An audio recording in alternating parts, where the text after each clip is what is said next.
This is a live view of the Artemis II rocket and spacecraft inside the Vehicle Assembly Building at NASA's Kennedy Space Center in Florida. Today we'll discuss the outcome of this week's flight readiness review for Artemis II. Welcome and thank you for joining us today. I'm Rachel Kraft with NASA Communications, and we're joined today by several NASA managers who are going to share details about the outcome of the flight readiness review and answer your questions. They are Dr. Lori Glaze, Acting Associate Administrator for NASA's Exploration Systems Development Mission Directorate, John Honeycutt, Chair of the Artemis II Mission Management Team, Sean Quinn, Exploration Ground Systems Program Manager, and Norm Knight, Director of Flight Operations. So we'll have some opening remarks from our panelists today, then we'll get into question and answers from both you here in the room as well as on the phone. A reminder to those who have joined us by phone, you can join the question queue by pressing *1. And with that, we'll start with Lori. Great. Thank you so much, Rachel. It's great to be here again with you all. And thank you so much for the turnout. Thank you for being here and for the tremendous interest, sustained interest even, in Artemis II.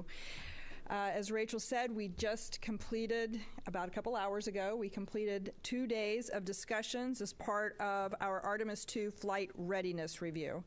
The Flight Readiness Review is our final big assessment of our readiness for launch, where we are going to, when we launch, fly 4 astronauts around the moon and bring them home safely. An incredible amount of work has gone into preparing for this test flight by thousands of people across our integrated team. At the conclusion of the Flight Readiness Review, I'll just say during the Flight Readiness Review, we had extremely thorough discussions, very open, transparent. We talked a lot about our risk posture and how we're mitigating those risks. We reviewed the challenges that we've had and how we've addressed them. And we talked about the work that remains, what's left to do, and how we're going to get through all of that. We were fortunate to have our crew join us virtually for the review from Houston: Reed Wiseman, Victor Glover, Christina Cook, and Jeremy Hansen. Having them join us in this review really reinforced the importance of having open, honest discussions about our path forward and about the risks that we're asking them to take. At the conclusion of the FRR, all the teams polled go to launch and fly Artemis II around the moon, pending completion of some of the work before we roll out to the launch pad. Just a reminder to everybody, we talk about it every time we talk about this flight. It's a test flight, and it is not without risk, but our team and our hardware are ready. We are planning to roll out to the pad, back out to the pad, targeting next week, a week from today on the 19th. We are on track for that. Everything's going pretty well. Maybe even a little ahead of that, but we're shooting for the 19th. And then once we get back out to the pad, we'll configure for launch. Pending completion of the work in the VAB and at the pad, we are on track for a launch as early as April 1st. And we are working toward that date. I'll say the launch time on the April 1st is at 6:24 p.m. I also wanted to note, I'm sure many of you have seen our little calendar with the green squares on it that shows the available dates for launches in April. We have also just continued to refine our analyses of launch availability and are adding April 2nd to our calendar of potential launch opportunities in that early April launch period. The launch on the 2nd would be at 7:22 p.m. Within those 6 days between the 1st and the 6th, we can't always turn around every day for an attempt. We would anticipate on the order of about 4 opportunities within that 6-day period. Again, while I am comfortable and the agency is comfortable with targeting April 1st as our first opportunity, just keep in mind we still have work to go. There are still things that need to be done within the VAB and out at the pad. And as always, we'll always be guided by what the hardware is telling us, and we will launch when we're ready. I want to close just by saying how proud I am of this amazing team that is working tirelessly to prepare to launch and fly our astronauts around the moon and bring them home safely. That, I'll hand it over to John. Okay, thank you, Lori. Hello again. It's good to be back with you all today, and it's even better for us to be ready in the rocket to get ready to roll out again and launch this mission. Probably over the last 7 days, pretty much on, more than off, we spent a lot of time with the senior executives and the leadership throughout the enterprise talking about our risk posture, as Lori alluded to, but moreover, looking at it through the lens of an agency FRR is really more like it's telling the risk story, and it's about how you communicated risk. So Lori said, hey, we need to spend a few days doing just that and kind of wire brushing the team so that we don't put ourselves in a posture of what I always kind of talk to folks about sometimes: don't bring me a kit and make me have to put it together myself. I wanted to be crisp on going to this agency FRR and making sure that we had the kit put together so that folks could understand that we were doing our best job at communicating the risk associated with this mission. Over and over again, we ask ourselves, is the rocket ready to fly? Is the spacecraft ready to fly? Is the integrated team ready? So another piece that kind of drives into that is Amit's been talking to us for several months about failure of imagination. I think we use that term a lot in human spaceflight, right? And so we want to be sure that we're thinking about everything that can possibly go wrong. And have we assessed and adjudicated all the risks to put us in the best posture to be successful? I, like Lori, was very pleased with the outcome of the flight readiness review. Amit asked for dissenting opinions at the end. We spent a little bit of quiet time, giving people plenty of time to come to the table and share any dissenting concerns, and there were none. We took some actions at the FR today. Some of those actions are due to be completed prior to rollout, which I don't think is a big deal. It's just work we got to get done. And then there's some that will come to the L-2 when the enterprise hands over the mission management to the MMT. And like I said, we got a path to close all the open actions either prior to rollout or prior to launch.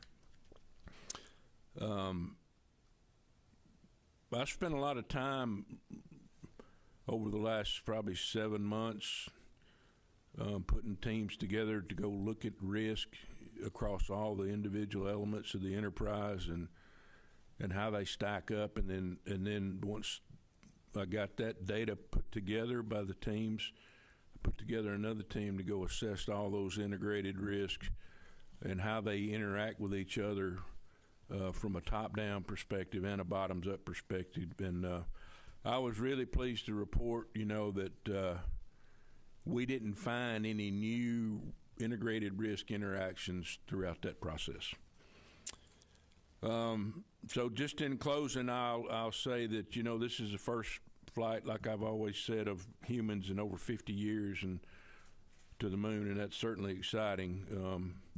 And I've always cautioned the team, and we won't do it, and we're not going to celebrate this small victory that we had on getting through the FR, which was quite a big deal, but it's just a step along the way. So we're not going to celebrate till we get Reed and Victor and Christina and Jeremy safely home.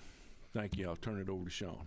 All right. Thank you very much, John. Well, first of all, it's good to see everyone here today. It's really incredible that we've set a new launch date to send our astronauts back to the moon for the first time for 50 years. Exactly 2 weeks ago, we had to roll back from the pad after a very successful wet dress rehearsal. And, it was frustrating to have the issue that we had, but, as you know, we had a problem loading helium on the upper stage. We got the vehicle back to the VAB, and we removed the suspect part. It was what we call a quick disconnect, a helium quick disconnect. And we took it to our labs, we x-rayed it, and we found a seal blocking the flow of the helium through the QD. And so at that point, we set upon a path to figure out the root cause. And so we set up some non-flight units down at our launch equipment test facility and proceeded to duplicate the conditions that we experienced when we were trying to load helium on board the upper stage, and we were able to replicate the problem. Since that time, our combined engineering teams across our ground systems and SLS teams came up with a design fix. That design fix was implemented on a test article, and we have successfully tested it, and we have qualified it for use on Artemis II. And the modified QD is already on the upper stage. So I was very, very proud of the team and the work that they did to quickly understand the root cause and come up with a corrective action and get us back in a posture to roll back out. We've also replaced the flight termination system batteries on the ICPS, on the core stage, and the boosters. And we are in the process now of testing the flight termination system in the VAB. So far, the VAB processing has gone very well. And, as Lori mentioned, we're targeting March 19th, the roll date. And should we meet that roll, which we have fairly high confidence we are, it'll be the fastest turnaround in the Artemis program since we started. 22 days from the time we roll off the pads, getting back out to the pad. During that time, we've also charged Orion's launch abort systems batteries. We performed another closeout crew demo in the VAB. And, the closeout crew and getting them trained and making sure we hit our timelines is very important for our launch countdown. And we got it done in a little under about 2 hours and 40 minutes. And so we're meeting our closeout crew timeline, and that was very good training. We also replaced the liquid oxygen seals on the tail service mast umbilicals. And so we thought while we had the time, given the experience we had with the LH2, the hydrogen seals, would be a good idea to change those. So we did that, and that's all completed. And now we've committed to roll again on the 19th. We'll get the vehicle back out of the pad, go through the pad preps, set up our EES system, raise the engine service platform, raise the extensible columns, do all that work, and put us in a good launch posture. Now, I will tell you that over a year ago, we set out to launch no later than April 2026. Amit challenged us to get the vehicle to the pad by February. We held schedule for an entire year. That's quite an accomplishment for all the programs that are supporting Artemis. However, we had the problem with the helium disconnect, and we listened to the hardware and said we're not ready, brought it back, fixed it, and we're going to get back out there for that launch attempt on April 1st. I will tell you that this processing flow has gone very well in terms of our timelines. And, we spent half the time in the multi-payload processing facility to service Orion as we did for the Artemis I flow. And we cut the time in the launch abort systems facility by a third. So we're learning. We're all very excited to implement the new vision for Artemis that our administrator has announced to increase our launch cadence. And I think Artemis II is putting on us a good path. So it's good to be here. And with that, I'll turn it over to Norm. All right. Well, thank you, Sean. And really thank you to everyone for your continued interest in this historic mission. The flight readiness review over these past 2 days was excellent and really heavily focused on crew risk and mission success. As you've heard, we remain on track for an April launch opportunity. Our teams in Mission Control Houston are fully prepared to support this mission. They've been training side by side with the astronauts, Reed, Victor, Christina, and Jeremy, through countless simulations and really working through every scenario.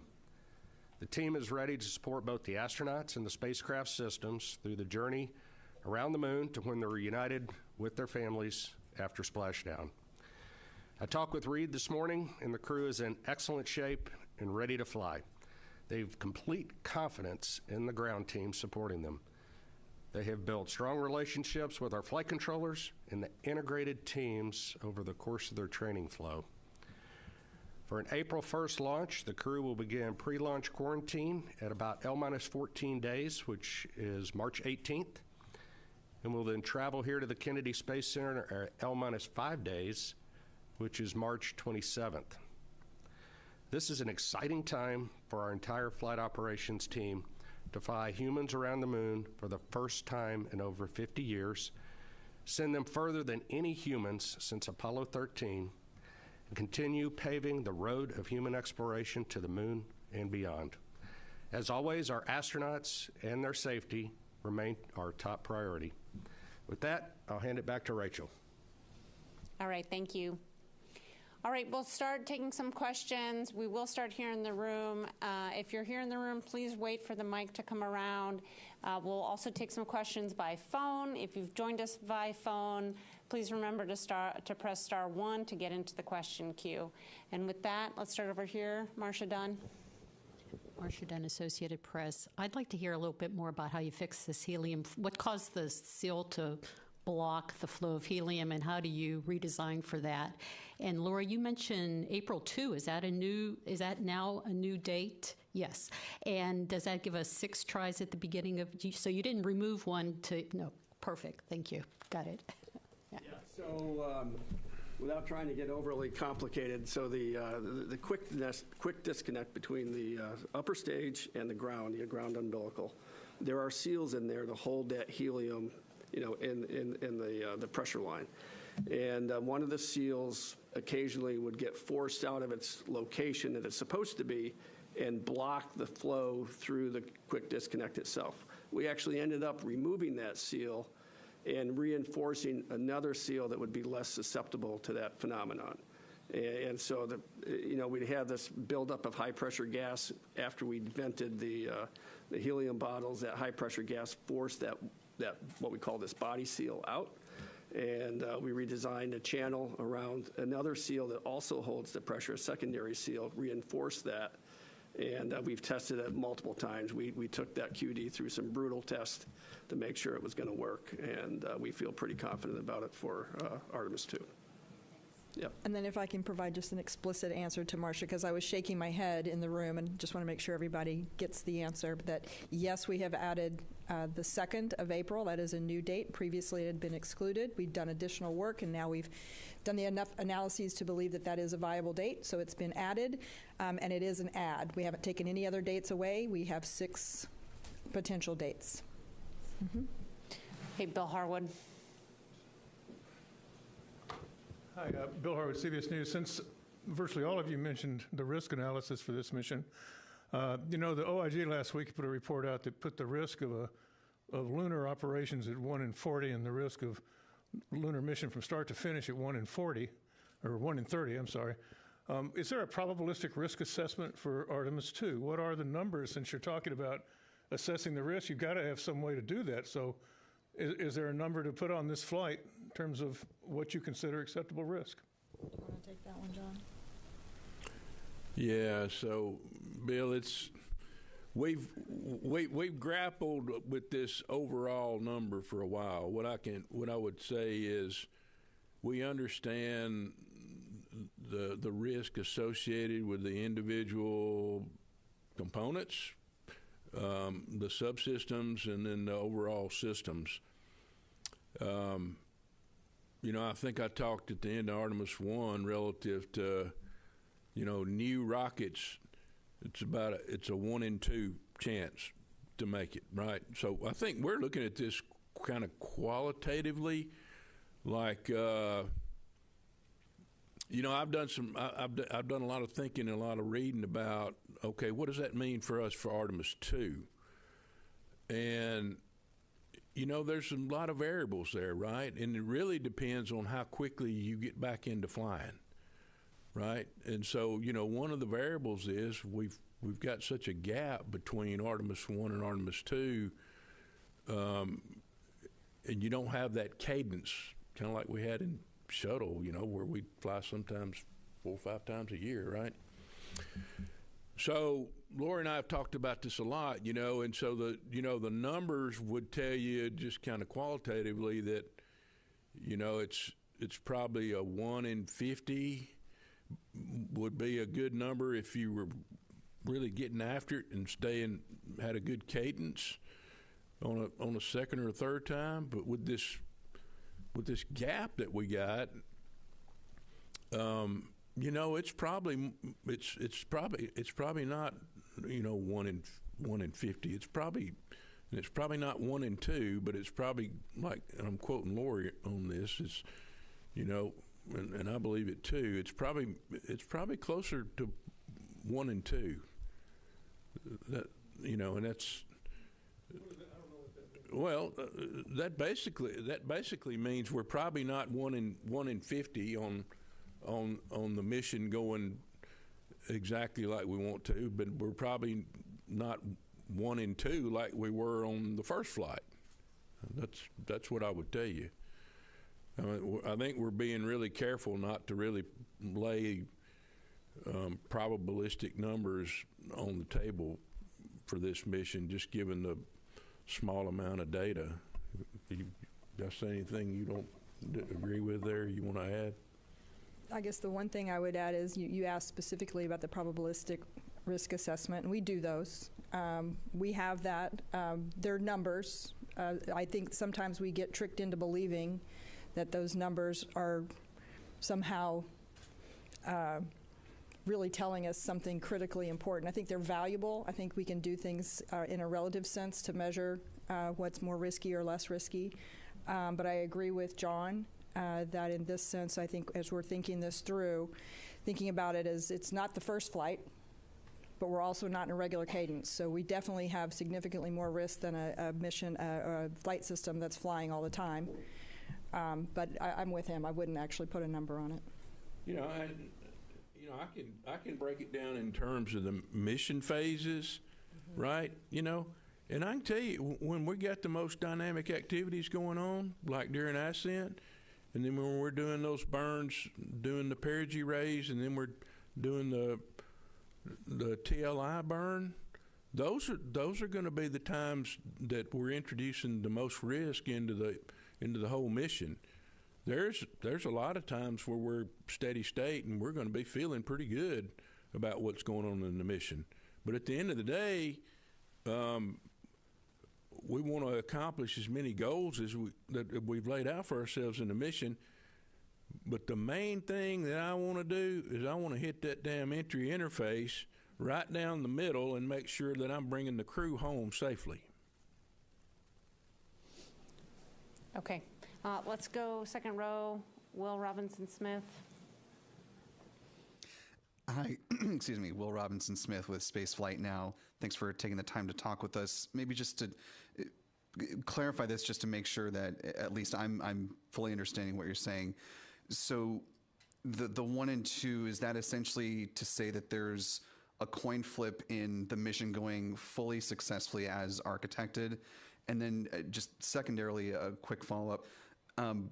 We saw the VAB be evacuated earlier today, and there was some talk of a loud bang. Can you clarify what exactly happened? Thanks. Sean can get that in just a minute. So I don't want you walking out here and saying that I said this mission's a 1 and 2, right? I'm saying if you look at the data over time, over the lifespan of just building new rockets, right? The data would show you that 1 out of 2 is successful. You're only successful 50% of the time. I think we're in a much better position than that.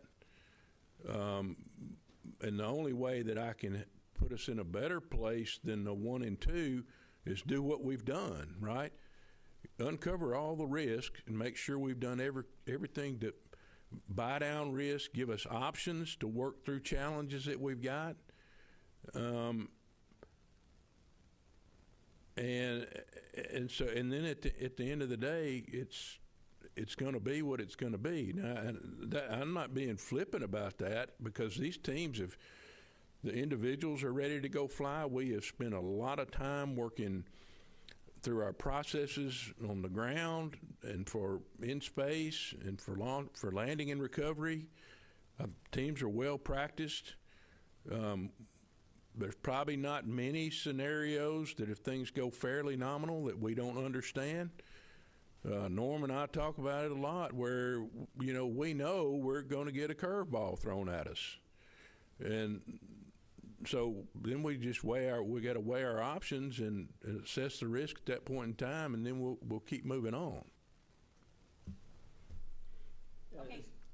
He'd got your bang story there. Well, let's see. So first of all, we don't know exactly the cause of the loud noise. We had what we call an access control monitor hear it, didn't know what it was, did the right thing, pulled the fire alarm. We rolled the fire engines, the fire department, into the VAB. They did their normal methodical checkouts that they do whenever a fire alarm is pulled, and we declared the building fire safe shortly after that. And we don't know exactly where the bang came from, but we went ahead and shut the VAB down, evacuated the personnel, and did the safety checks. We could not find any sign at all of a fire. The person also reported an odor. We think it may have come from a floor drain, and declared the facility fire safe and brought our crews back in to continue working. I could speculate on what it was, and I just don't want to do that right now. Okay. Yep. All right, we'll take several questions from the phone and then come back here in the room. First up, we have Jonathan Sari with Fox. Thank you so much for taking the time. This is for whoever wants to take a forward look, future Artemis missions, Artemis 4 and beyond, the human landing system.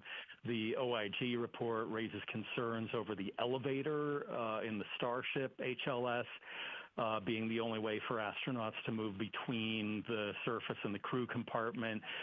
What options for a backup is NASA exploring? I'm not sure if you're asking about a backup to the elevator or a backup to the Starship. I mean, certainly we do have two options in our human landing system program to provide landers to the surface. We've got both the Starship from SpaceX, and we have the anticipated Mark II eventually from Blue Origin. For the other lander that we have on contract. Both of them will have to demonstrate not only the successful landing and ability to an uncrewed landing and ascent from the surface of the moon before we commit to putting our crew on there, but they're going to have to demonstrate that they are qualified for human flight. And that is going to require the safety and the backup systems and the redundancies that are going to be required to keep the crew safe. Okay, next question we have on the phone is from Jackie Waddles with CNN. Hi there. Thanks for taking my question. For John Honeycutt, I think it might help us better understand these risk assessments. Can you just clarify again what exactly you mean by the 1 and 2? Again, is that the risk of this mission not going exactly to plan? And I know, from covering Demo 2 and all going back to shuttle, we're used to having numbers for odds of loss of mission and loss of crew. Do you have any calculations for those specific parameters that you can share with us? Some clarity on that would be great. And then if you don't mind, quickly for Lori, you mentioned that the crew was present at the flight readiness review. Could you give us some insight into what they may have brought up during the flight readiness review, any questions and concerns they may have raised? Thanks so much. I'll let you. Yeah, you can go first. I'll go first. It was wonderful to have them. They were virtual, they were online, but all four were gathered together online, and they did kick us off with our FRR yesterday morning by saying a few words to us, and they did convey some of the things that they think about and the things that they worry about as the crew members, the kinds of risks that were of most concern to them, and the things that basically they were going to be listening for as we went through the FRR. And they included things that I'm sure won't surprise most of you, things like the heat shield, but not so much the performance of the heat shield, I think we've all agreed that we've got a good heat shield. The question was, are we going to be able to hit that entry interface and get them back on Earth safely? And so they were listening to make sure that we have that really nailed down and we were going to be able to hit that entry interface.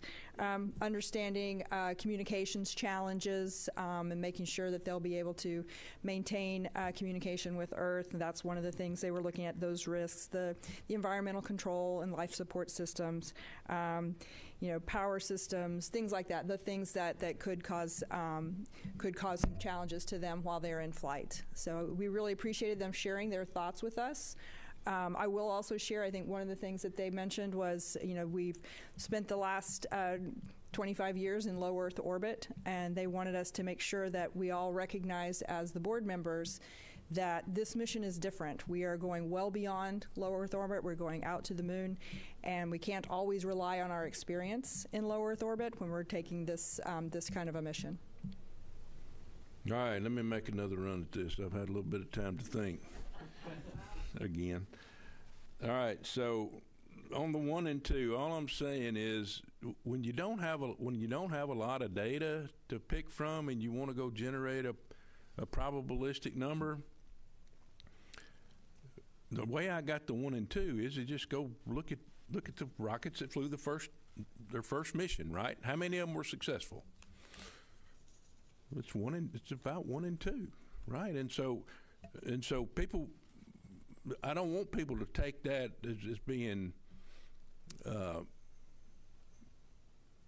we should be scared to go fly, because we're not scared to go fly. We do an outstanding job of understanding the risk, buying down the risk, mitigating the risk, and putting together controls to manage the risk. But I think you get in trouble, and we had a little bit of conversation on this today at the FRR, not specifically about, it's kind of indirectly about talking about generating probabilistic numbers, right? And so you can use a probabilistic assessment in a way that might scare you unless you go look at, for instance, take for example losing foam, right? And so you can say, okay, there's a X and Y chance that I'm going to lose foam off the rocket. Okay, but then something else has got to happen. It's got to be in the right place, and then you got to work through the demise chain. What it's in that area, based on the analysis we can do, what's it going to hit? What if it does hit that? What can it do? And so, when you work through all that from a technical standpoint, you can put yourself in a better place rather than just solely relying on a probabilistic number. And Bill, I totally get what you're saying, because in shuttle, we used to have a 1 in N number for loss of mission and a 1 in N number for loss of crew. And, I think those numbers, I don't go back to STS-1. I started probably around STS-36 after Challenger. But, those numbers were always a 1 in N. Norm, you might remember how the range was about, a 1 in 130, 1 in 140, and it improved over time, right? And it's driven by the stuff that you do to make the launch vehicle or the rocket better and put yourself in a better position to mitigate the challenges that you got. So, it's just, I feel like we're kind of we're being a little bit dangerous, and it's interesting that I didn't get this question asking me about it too much on Artemis I, right? And I understand why, right? We got people on the rocket this time, so people go, oh, shit, pardon my French, but, it's just like, how can that be, right? Well, it's looking at the data. So we can probably pursue. I know we have pursued loss of mission, loss of crew type number assessments, but I'm not sure we understand what they mean. in reality. And I'll give you an example, right? You know what the biggest risk we got right now in the Enterprise? Micrometeor debris. That's it, right? Now, in my mind, is that real? It's real, right? But when have the last two bad events occurred? Going uphill in that highly energetic event. That's when it occurred, right? So, you know, we can fool ourselves sometimes into thinking, really, is that the biggest risk to the mission, MMOD?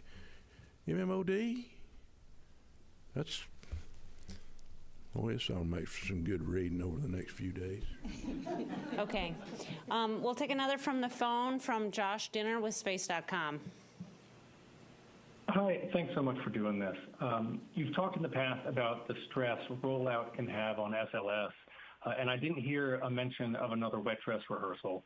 What would be the justification for skipping another wet dress, and will you have any way to assess that helium QD back at the pad?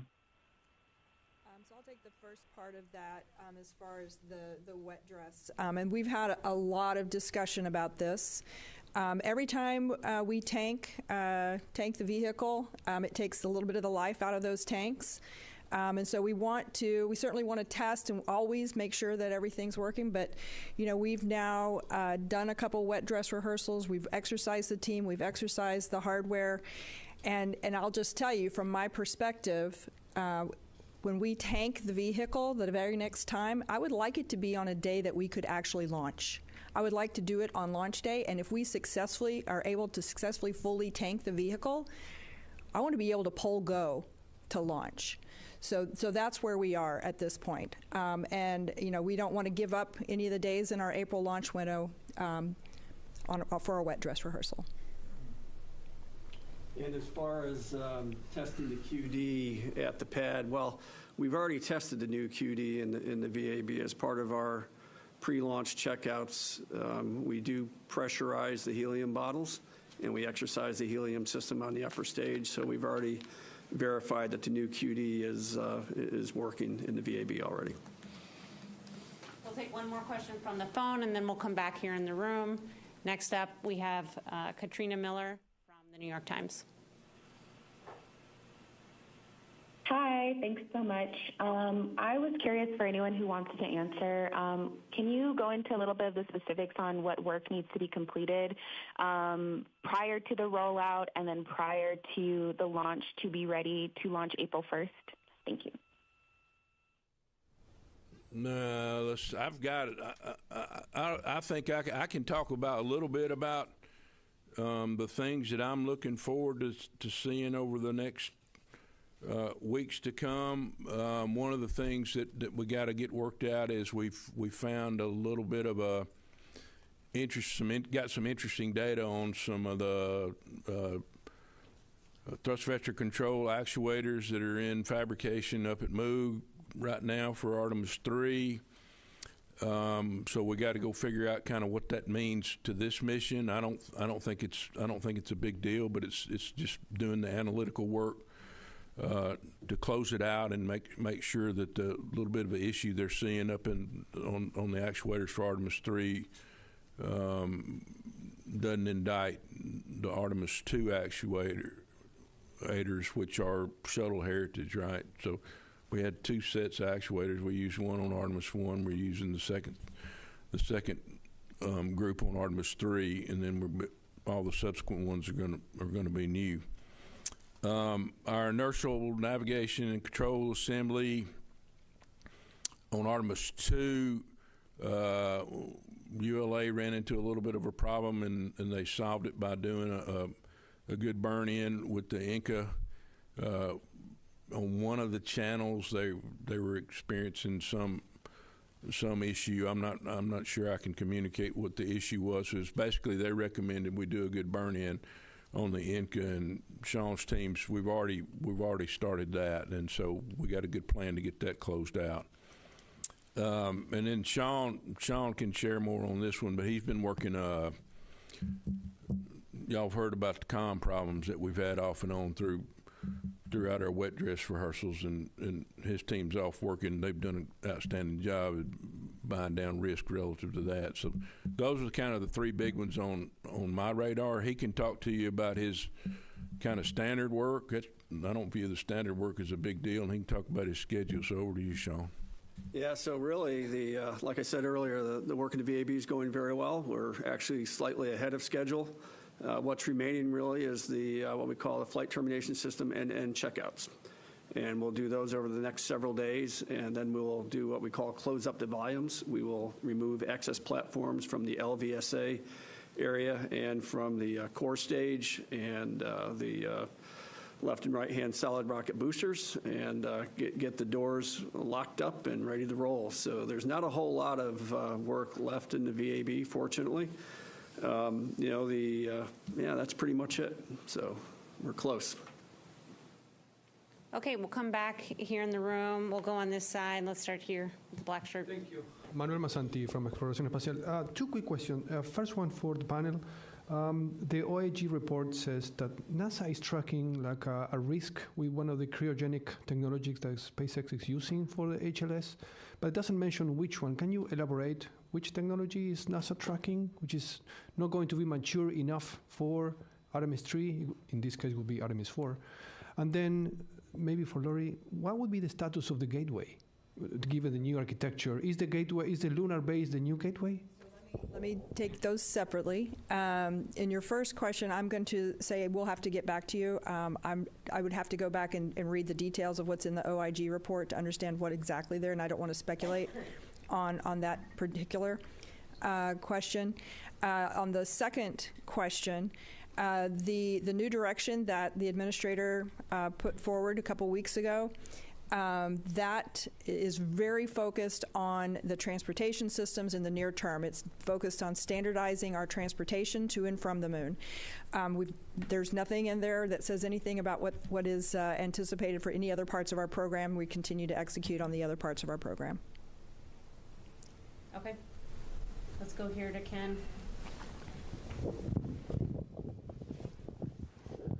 Hi, Ken Kramer, Space Up Close. Thanks for doing all this. A lot of good information. Norm, you haven't had a question. I could ask you all a question. Let me ask you about the ICPS. I'd like to know, can you describe in detail the burns that it has to make? And if there's an issue, how long can they stay in orbit before they can go to the moon, or they have to abort the moon? Thanks. Okay, well, thanks for your question. So they get into orbit. SLS does its job, gets Orion and the ICPS into orbit.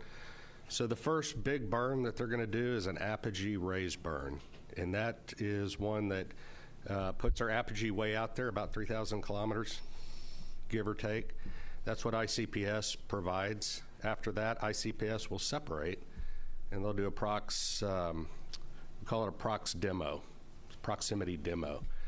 And so they'll actually do some inspections of ICPS and do the handling qualities of Orion around it. So that's its major burn to get Orion where it needs to get in that first, we call it a HEO orbit. So, and then your second question, I think, was, how long can the crew stay up there? Well, if that burn doesn't work right, what are your options? Well, if that burn doesn't work, then you have aborts back to Earth. And so you would separate from ICPS and come back. Obviously, the first thing we would do is try to get into a safe orbit as best we could. And once you're in a safe orbit, we would assess probably in a low Earth orbit, because that gives you a matter of hours to get the crew back home. Once you commit to the high Earth orbit, it's about a day to get back home. So obviously there's a lot of risk trades that you do. There are a lot of different scenarios that play out associated with that. But what the team does is they look at the failure, the impact, and then the workaround and the risk trades relative to always keeping crew safety paramount, vehicle safety next, and all those factor into the decision making that we as a collective team would go do. Okay, we'll go back again to the phone for several more questions. Next is Lauren Grush with Bloomberg. Hi, thank you so much for taking my question. I'm wondering if there has been any extra scrutiny lately on the solid rocket boosters. I understand they're probably very different designs, but just for peace of mind, 2 Vulcan flights now have suffered issues with their Northrop Grumman-built boosters, and then there was also an issue with an SLS booster test last year. I understand they might be disconnected, but wondering if that has prompted any closer look at the designs or if you feel confident the ones you have are ready to go. Thanks so much. Yeah, so that first part happened under my watch when I was the SLS program manager.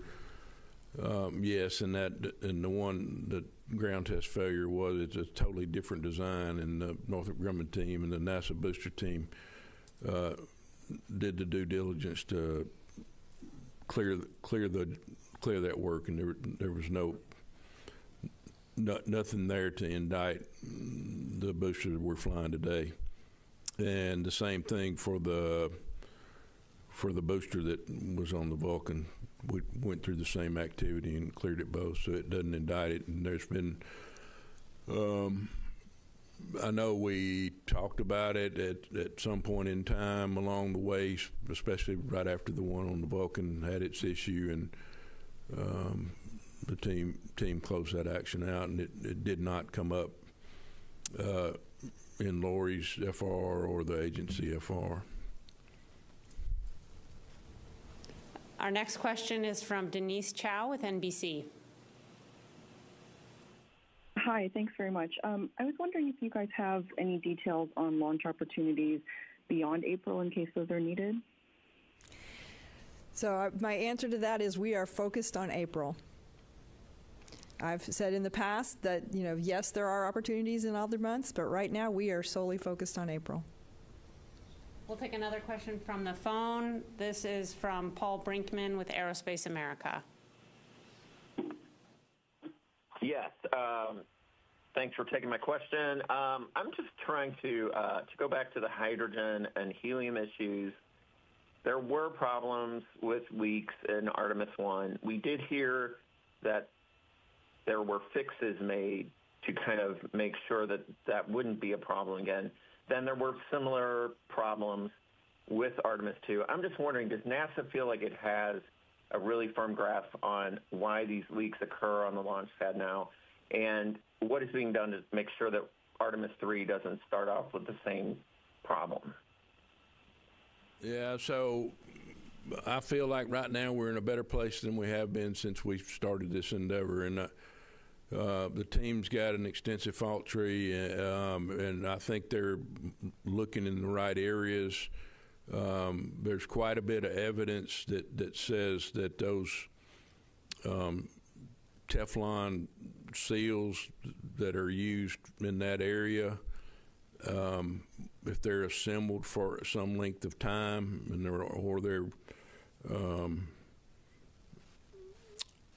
or there's any little bit of a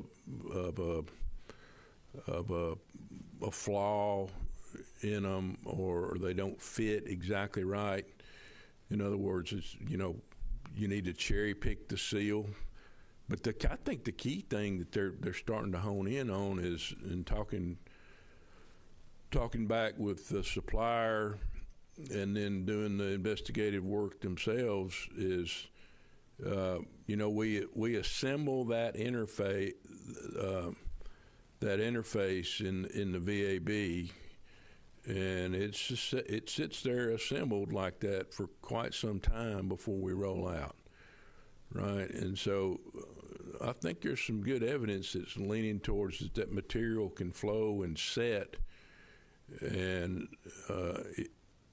it looks to me like, based on the limited data that we've got and the experience we had from Artemis I, that we're going to be in a good posture when we roll out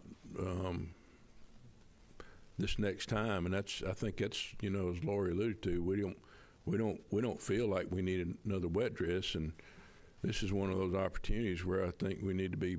I think we're using good technical judgment and being bold, making bold decisions about what we do. Obviously, we don't want it to leak, but I'm highly confident in the technical team's ability, and they're saying basically the same words that I'm parroting back to you. Our next question is from Micah Maidenberg with the Wall Street Journal. Hey, good afternoon. I wanted to take one more shot at the probabilistic risk assessment discussion. In 2022, I think it was Mike Serafin did talk about a 1 in 125 potential loss scenario for the Orion vehicle on Artemis I. Just even with the caveats about Artemis II, the differences and the small amount of data that John talked about, can you at least provide a comparable for that number, the one to n number for Orion for Artemis II? Thanks. Micah, I'll just say we've addressed the risk question several times. I think if we have more follow-up to do, we can follow up with reporters separately. We have plenty more questions to get to, so we're going to go ahead and do that. We do want to take one more question on the phone from Marcia Smith with Space Policy Online. Thanks so much. My question actually was about Orion as well. We've been spending all this time talking about SLS and ICPS and the tests on those systems. Could you just give us an update on when the last time the Orion service module systems have been tested? And does the Orion service module only fire once? It only has to work once in order to get them around the moon and back home. Could you just walk us through that part of the flight? Yeah, I don't know the last time that we've run any test on the service module, but I know Norm's here, and he can talk about relative to how they utilize the propulsion system on the service module, which I think is important relative to this conversation. Yeah, service module we depend on a lot, obviously. A lot of the critical burns are done.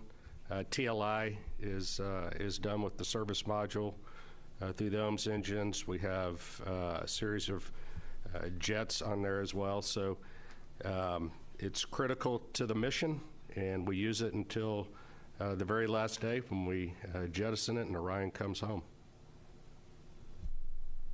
Another one from the phone, we have Ryan Keaton with NASAspaceflight.com.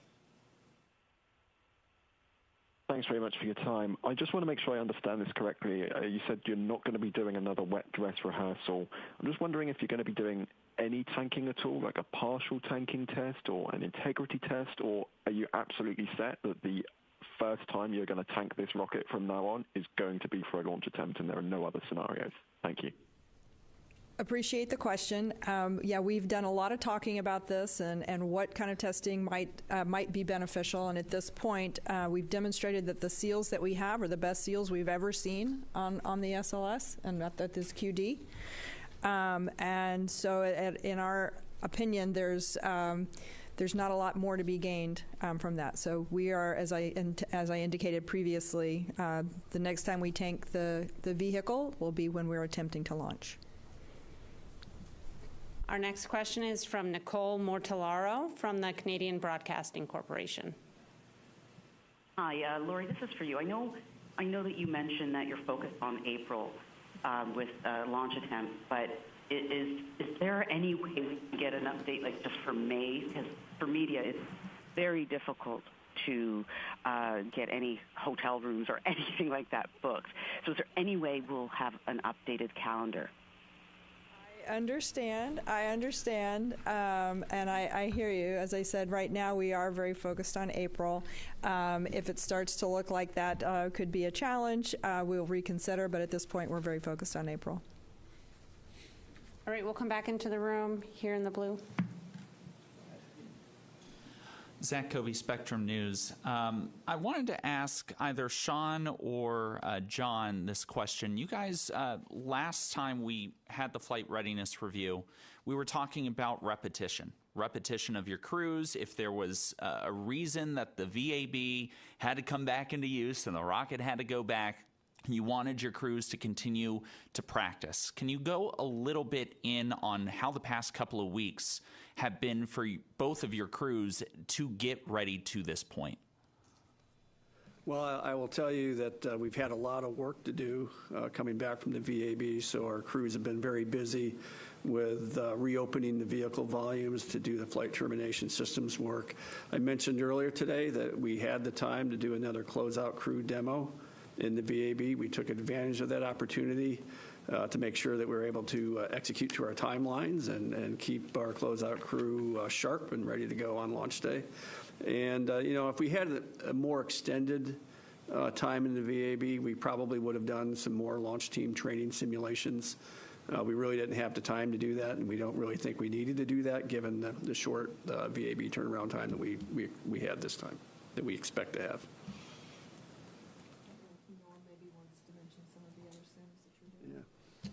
Well, talking about the flight control team and the readiness, obviously we've used the time to do a few more sims, a few more practice sessions.